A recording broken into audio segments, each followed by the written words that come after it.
Vinicius Junior has just put pen to paper on a new contract at Real Madrid. For weeks, the dream inside the Emirates Stadium was simple. Bring the Brazilian superstar to North London and build the next era of Arsenal football around him. Mikel Arteta wanted it. The hierarchy wanted it. It is now clear that dream is finished. Vinicius is staying in the Spanish capital, and Arsenal have been left with a decision to make in real time, in the middle of the transfer window, with the clock already running. Here is the moment that matters most. Arsenal did not stop to grieve. Almost immediately, focus shifted to a new priority. Julian Alvarez, the Argentine forward at Atletico Madrid, has become the club's main target. This is not a small pivot. This is a complete change of direction, from a wide attacking superstar to a central striker who can lead the line. The reality for the club is that missing out on Vinicius has forced an entirely different kind of rebuild, one built around goals through the middle rather than magic out wide. So what was actually at risk here? Arsenal are coming off a defeat to Real Betis, and that result exposed something the club already suspected. There is a real shortage of firepower up front. A new left-sided attacker was already viewed as a priority before that game. After the Betis defeat, the situation became even more urgent. The evidence suggests Arsenal cannot simply replace Vinicius with another winger and call the transfer window a success. The problem is bigger than one position. It is about whether this Arsenal squad has enough end product to actually win the biggest trophies, not just compete for them. If Arsenal get this striker decision wrong, the consequences are obvious. Another season of creating chances without finishing them. Another season of falling just short. That is the pressure sitting on Andrea, Berta and Mikel Arteta right now, and it is why the next few weeks of this window carry so much weight. Before we go further into how this is unfolding, if you want deeper analysis on stories like this, broken down properly, not just headlines thrown at you, hit that subscribe button. This channel is about understanding the full picture behind every Arsenal transfer story, not just reacting to it. Now let's go step by step through exactly what is happening. The Alvarez situation. Let's start with the confirmed shift in Arsenal's thinking. With Vinicius gone, Julian Alvarez has been made Arsenal's main target. This has been reported as a definite change in priority, not a rumour about interest, but a decision about who the club is now pushing hardest for. Here is why this matters so much. Arsenal do not just want another attacker, they need a genuine goal scorer, and Alvarez fits that profile better than almost anyone available this summer. He is not a one-dimensional striker either. He can lead the line on his own, or he can play just behind a central striker, which means he could operate alongside Kai Havertz or Victor Gyökeres rather than simply replacing one of them. That flexibility is exactly what a squad like Arsenal's needs, because it does not force Arteta into a rigid system. It gives him options. What makes Alvarez more valuable than those two names already at the club is his composure in front of goal. He is described as more clinical, someone who can finish chances in different ways rather than relying on one method of scoring. For a team that has been criticised for creating without converting, that quality alone explains why he has become such a priority. Now here is where it gets complicated, and this is where I want to be very clear about what is confirmed and what is still uncertain. There is a genuine stalemate in this deal. Atletico Madrid do not want to sell Alvarez to Barcelona, and Barcelona is understood to be his preferred destination.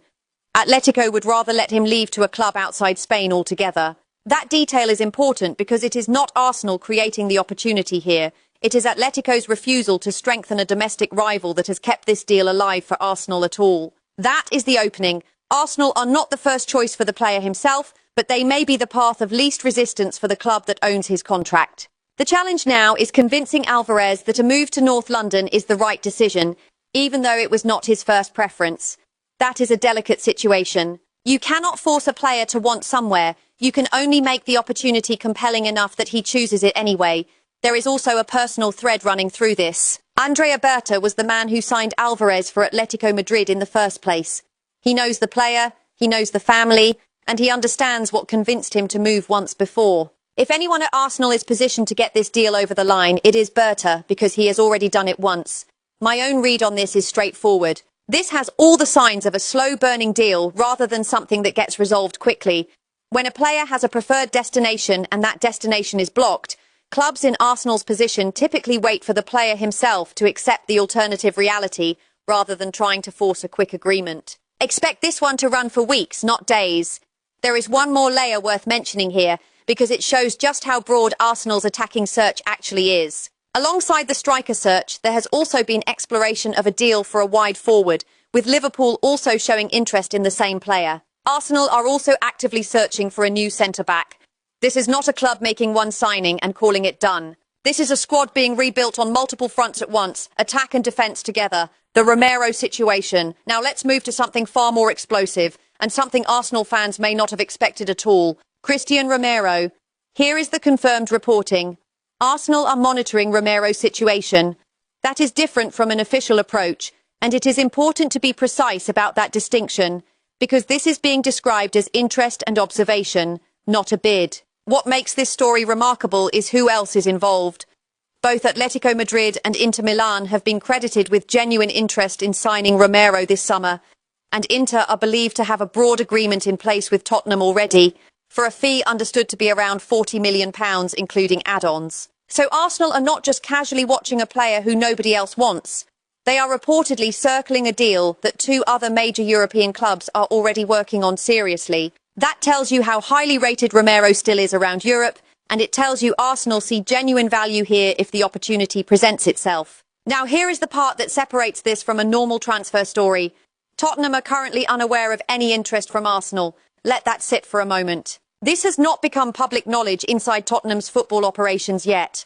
And even if it did, the situation faces an enormous obstacle. Tottenham would be highly unlikely to sell their own captain to a direct London rival. The chance of that deal actually happening has been described as slim. This is where I think the real story lives. It is not really about whether Arsenal can sign Romero. Realistically, based on everything we know, that outcome looks unlikely. The real story is about what this reveals regarding Arsenal's ambition and their willingness to explore every serious centre-back option available, even ones that look almost impossible to complete. Berta and Arteta are clearly not ruling anything out this summer, even when a deal carries significant political sensitivity. Let's talk about Atletico's position in this race because it connects back to our earlier discussion about Alvarez. Atletico are reportedly closing in on selling Matteo Ruggeri to Aston Villa. Why does that matter for Romero? Because clearing Ruggeri out of their defensive options opens space financially and structurally for Atletico to push forward with reinforcements, and Romero is understood to be the priority there. Diego Simeone, who shares Argentine roots with Romero, is seen as a major pull factor in this pursuit. There is also a belief that Romero himself would prefer a move to the Spanish capital over a switch to Milan, which gives Atletico a real psychological advantage in this race, even against Inter's more advanced financial agreement. There is important context around Romero's contract situation too. Tottenham announced last year that Romero had signed a new contract running through to 2029, and that came just days after he was officially named club captain, following the departure of previous captain Son Heung-min. That timeline matters. A newly appointed captain on a long-term contract leaving within a year would represent a significant statement about the direction of the club, regardless of who ends up signing him. Both Atletico and Inter are prepared to compete for Romero's signature before the transfer window closes on the 1st of September. That deadline is now the real pressure point in this story. Whichever club moves decisively in the coming weeks is the one most likely to actually get this over the line. One more detail worth including, because it adds human context to the football side of this story.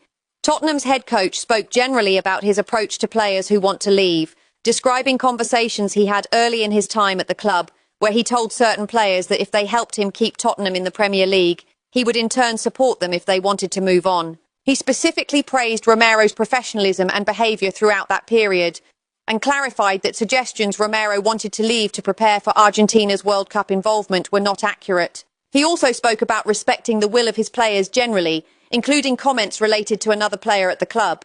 This is not confirmation Romero is leaving. It is simply useful context on the relationship between the coach and the group of players being linked with exits.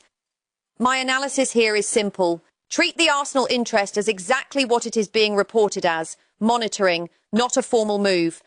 The real competition for Romero is currently between Atletico Madrid and Inter Milan, and Arsenal's presence in this story is more about positioning for future opportunity than an active push right now.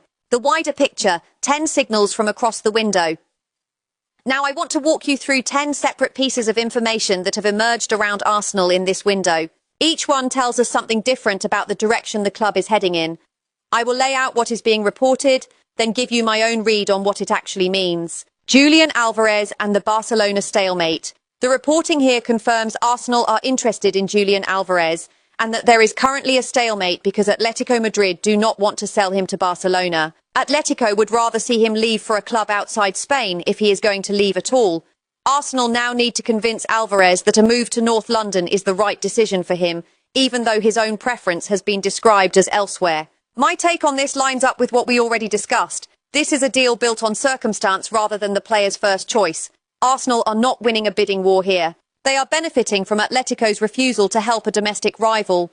That is a very different kind of leverage, and it means the outcome depends heavily on how Arsenal sell the vision of the club to the player personally, not just on financial terms. Arsenal pushing for Romero, despite Atletico leading.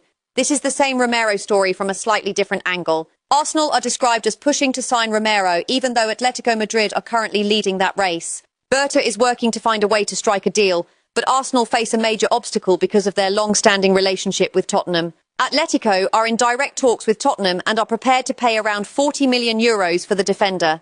What stands out to me here is the word pushing. That suggests more active effort than simple monitoring.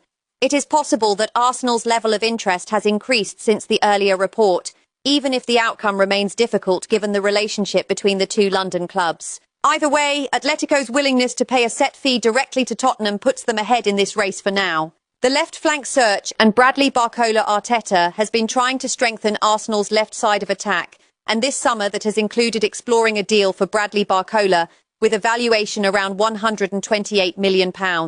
Liverpool have also been credited with interest in the same player. Alongside this, Arsenal are also searching for a new centre-back and possibly another forward, with Julian Alvarez remaining the main target in that specific area. My analysis here is about scale. A valuation above £100 million for a wide attacker tells you Arsenal are still operating at the very top end of the market, even after already investing heavily elsewhere. The presence of Liverpool as a competing interested party also tells you this will not be a straightforward negotiation if Arsenal do decide to pursue it seriously. Napoli and Gabriel Jesus. Napoli have made contact with representatives connected to Gabriel Jesus regarding a possible move. Discussions have started, and Arsenal are insisting that a permanent transfer is the only route out of the club for him, rather than any kind of loan arrangement. It has also emerged that Jesus is now represented by the same agency as Napoli's head coach. This one is significant because it tells us something about squad planning behind the scenes. If Arsenal are insisting on a permanent sale rather than allowing a temporary exit, that suggests the club wants to fully move on from Jesus as part of the squad, rather than keeping any pathway open for a return. The shared representation between player and coach is also the kind of detail that often accelerates a deal, because it usually means the relationships and trust are already in place before formal talks even begin. Galatasaray and Gabriel Martinelli. Galatasaray have added Arsenal winger Gabriel Martinelli to their shortlist as a possible alternative to Rafael Leao. Martinelli is being considered specifically if the Turkish club failed to land Leao after an opening offer to Milan was rejected. It has also been made clear that Arsenal would need to sign a replacement themselves before allowing Martinelli's departure to go ahead. My reading of this is that Martinelli is currently a backup plan for Galatasaray rather than their primary target, and Arsenal's own condition, needing a replacement lined up first, tells you this is not something the club is treating as urgent. This is one to watch rather than one to expect movement on immediately. Signal 6. Manchester United and Arsenal scouting Kaua Elias. Both Manchester United and Arsenal have sent scouts to watch Shakhtar Donetsk striker Kaua Elias, who is 20 years old. Both clubs returned strong reports after he scored a hat-trick. AC Milan and Porto have also shown interest. Shakhtar value him at around £30 million and expect any interested club to meet that price in full. This tells me Arsenal are not only focused on the headline names like Alvarez. There is clearly a parallel scouting operation running underneath the biggest stories, looking at younger, lower-cost options who could develop into first-team contributors. The fact that Manchester United are scouting the same player adds an extra layer of competition to watch here, especially with 3 other clubs also credited with interest. Alan Shearer. On Bruno Guimaraes. Alan Shearer has spoken about Arsenal signing Bruno Guimaraes this summer, describing him as a top-quality player who is comfortable on the ball under pressure and capable of making difficult passes. Shearer praised his attitude, referencing what he showed during his time at Newcastle, and suggested that alongside Declan Rice and Martin Odegaard, Arsenal's midfield could become one of the best in the competition. This is the clearest confirmation in this entire story that the Guimaraes deal is essentially treated as done, since Shearer is speaking about the signing in a completed sense rather than as a rumour. My analysis is that this signing, combined with the ongoing Zubimendi uncertainty we will get to shortly, shows Arsenal's midfield is being actively reshaped, not just added to. Iliman Ndiaye inquiry. Arsenal have made an inquiry for Everton forward Iliman Ndiaye as they continue assessing their attacking options this summer. He has also attracted interest from Al Hilal after rejecting a new contract offer from Everton. He is valued at around £75 million and has previously stated his ambition to play Champions League football. The word inquiry is important here. This is an earlier stage than an active pursuit or a bid. What stands out is Ndiaye's own stated ambition to play Champions League football, which suggests he may be receptive to a move if Arsenal do progress this interest, especially compared to a move to Saudi Arabia, which would not offer that same competitive platform. Elias Junior Kroupi and the injury complication. Arsenal hold an interest in Bournemouth forward Elias Junior Kroupi, but Bournemouth have placed a not-for-sale sign on him this summer. On top of that, he is currently out for 3 to 4 months with injury. This one is fairly simple to analyse. Even if Arsenal wanted to push this deal forward, two separate obstacles make it extremely unlikely in the short term: the selling club's refusal and a significant injury layoff. This looks like a name to monitor for a future window rather than this one: Martin Zubimendi and Real Madrid. Real Madrid have identified Martin Zubimendi as their top alternative if they fail to sign Rodri from Manchester City.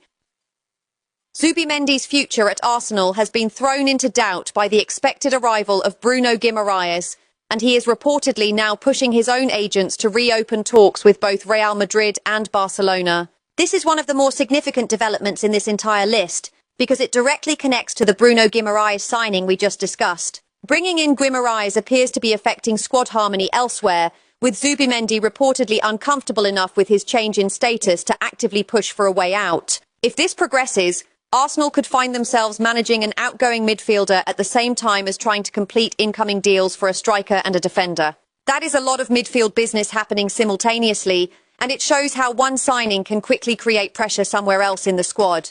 Bringing all of this together, the picture of Arsenal's summer is far more complex than a single headline could ever capture.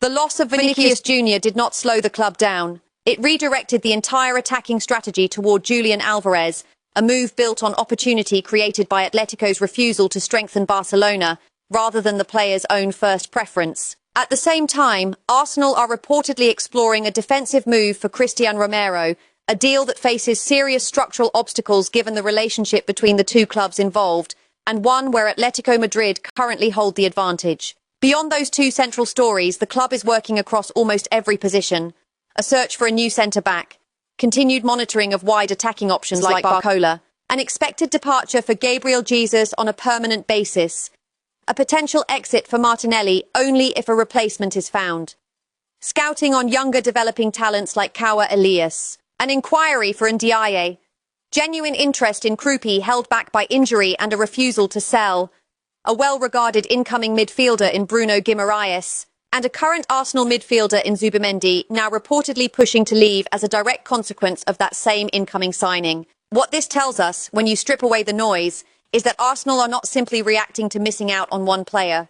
They are running a wide, layered rebuild across the entire squad: attack, midfield and defence, all at the same time, with some pieces confirmed, some still genuine rumours, and some caught in the middle, waiting on decisions from other clubs entirely. The next few weeks, right up until that 1st of September deadline, will decide how many of these threads actually turn into finished business. Some of these stories will be completely forgotten by then.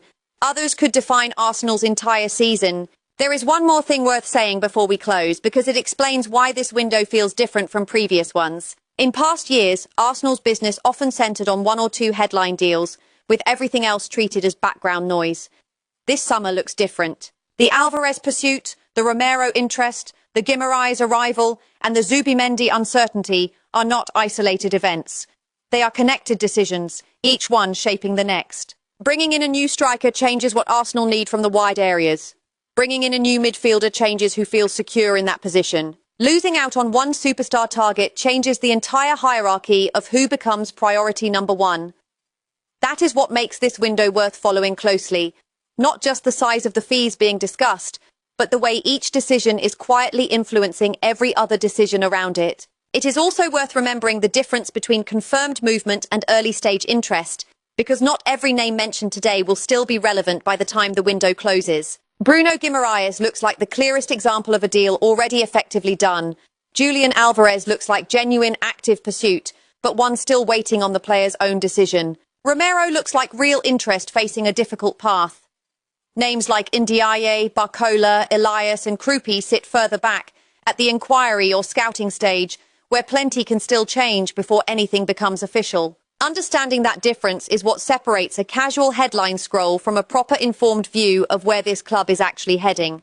That is the full picture as it stands right now. Confirmed business, genuine pursuits, blocked pathways, and a squad being reshaped in more places than most fans probably realised before today. If you want to stay ahead of every twist in this transfer window, subscribe to the channel, turn on notifications, and I will be back with the next update as soon as anything new is confirmed. Thank you for watching.